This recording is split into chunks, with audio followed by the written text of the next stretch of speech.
and the media everywhere is mostly liberal, not just in the US. But in this country, 85% of journalists are registered Democrats.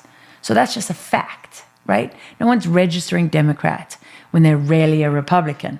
So the facts are on the side of what you just stated. Most journalists are left or liberal or Democrat or whatever word you want to give it. How do you know you're being lied to? How do you know you're being manipulated? How do you know there's something not right with the coverage? When they simplify it all, and there's no gray. There's no gray. It's all one way. Well, life isn't like that. If it doesn't match real life, it's probably not, something's wrong, right? So, for example, all the coverage on Trump all the time is negative. There's nothing, no mitigating policy or event or anything that has happened since he was elected that is out there in the media that you can read about, right?